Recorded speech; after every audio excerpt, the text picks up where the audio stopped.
The reigning national champs had some question marks early on as well, but it doesn't seem like the general consensus of many fans out there believe that the Gators have answered many of those questions yet. Rob, overreaction or proper reaction? Florida will be on the bubble come March. I think that is a little bit of an overreaction. I don't think they were as good as we thought they were going to be. But look, Tommy Hawk he's playing like an All-American right now and a potential lottery pick, if not just a first round pick. We know how good Alex Condon can be. They got size. Ruben Chinielo's averaging double-double. What it's going to come down to, and this sounds really simplistic, but Xavier Lee right now is shooting 21% from three. Boogie Fland is shooting 24% from three. They have no chance to be as good as we thought they were going to be. They have no chance. If those two shoot that percentage throughout the entire season, then they will be bubble teams. But Boogie Fland is better than that. Xavier Lee finally got it going in the second half against Providence on, what was that, Friday afternoon, that he started making some shots. He had one move where he said someone with a punch dribble, and he absolutely floored him and then made a three, and that kind of got him going a little bit. Those two need confidence. They have to make shots. If they don't make shots, Florida's in a lot of trouble. But if they are making shots and they are be able to create off the bounce a little bit, you have enough in that front line, you have enough offensive rebounding, you have enough star power that they will be good enough to be in the mix. Probably like top 4, top 5 in the SEC instead of competing for an SEC championship. But they're good enough that they'll be as long as the guards are living up to their potential, they'll be like a top 20-ish kind of a team this season to me. Yeah, I'd have to say that's an overreaction. I think with the roster, the experience, the pedigree, I can't see this team being on the bubble. Yeah, maybe not a high seed or a seed we expect the Gators to have, but with Lee and Flan and those big boys down there, I can't see that being a bubble roster. If that's a bubble roster, then Rob's more than 100% right that this is the most deep field of teams we've ever seen. So we'll see what happens. But I think it's overreaction. Florida will not be on the bubble. Yeah, Rob, real quick. It seems like some of those things are fixable, like you're talking about, or at least they can improve. They're shooting 28% from three. We know they have players that can make threes. So like that's something that, if I'm Todd Golden, I'm like, all right, yeah, we can probably turn it around. The other thing is also, I think, probably controllable. And that's the fact that they're turning it over on a fifth of their offensive possessions this year. Right. So like I think that should be controllable. But if you're telling me those stats are going to remain the same, to your point, this is going to be a bubble team. If I'm a Florida team, I'm cautiously optimistic, because also if I'm going to look like my worst, I want to do it in November and December. I'd rather be at my best in February and March, right? Yeah, and look, it is an adjustment going from the Ivy League to the SEC, right? Like that is not an easy step up to make. And Xavier Lee, the first game he comes in, he's playing against Arizona, and Arizona is as big and as physical and as tough defensively as anybody in the sport.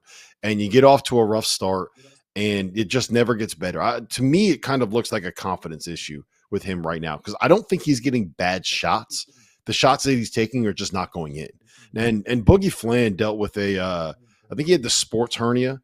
So he's still, during the offseason, he had surgery to recover from it. So he's still trying to get back into his best. So there's reasons for me to buy into the idea that right now, if you're buying on Florida, you're buying low.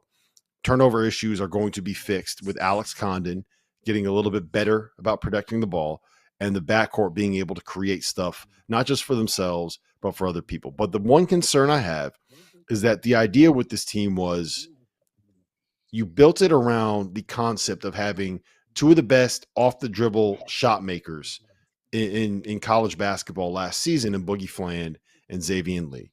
And then three guys in the front court that are just elite offensive rebounders, right? And being able to say, well, we're going to let these guys go and do what they do on the perimeter, and then we're going to go and get the misses and clean it up. And there's going to be enough in between all of that for us to be able to figure out and compete. The off the dribble jumpers are not going down. The shooters are not making shots. So if that doesn't solve itself, then this conversation is just a non-starter. So, and the flip side of it is we finally saw those guys start making some shots against Providence. And what do you get next? Oh, you get a trip to Cameron Indoor Stadium to boost your confidence. Yeah, right. Oh, you get to go play UConn in the Garden to boost your confidence. Like it's feast or famine for those guys right now. So it's you better figure it out, man, because it's not getting any easier after playing TCU and Providence. Very true. Henson, has anything showed you that this team is capable of repeating as national champions? Like, have you looked at any offensive set, defensive set at any point this season? Has Florida looked like, yeah, we can repeat as national champions to you? Not close to repeating, especially with how deep this field is this year. It's not very top heavy. I mean, it's going to be one of those years where, you know, that 1-8 game, like that could be Florida, right? Like playing against a 1 seed, like you could have to see a team like that. So they haven't done anything to make me believe they can win a championship, but I think right now they are improving. I think Lee's just trying to figure out how to play at this level. He showed us flashes of what he could be and how effective he could be against Providence. And even with Flan, he was injured. He's trying to get his rhythm back.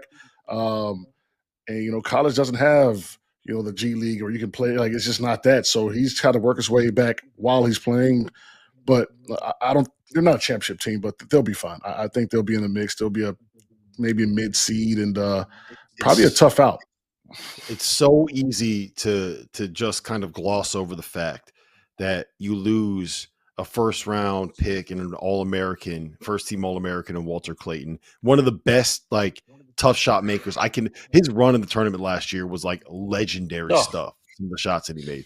Will Richard is playing like 20 minutes a game for the Warriors, and Elijah Martin was a linebacker playing the 2-guard spot that can get you 25 on any given night, and one of the best on-ball defenders you're going to find. Like, that is as good of a backcourt as you will ever find in college basketball in this day and age.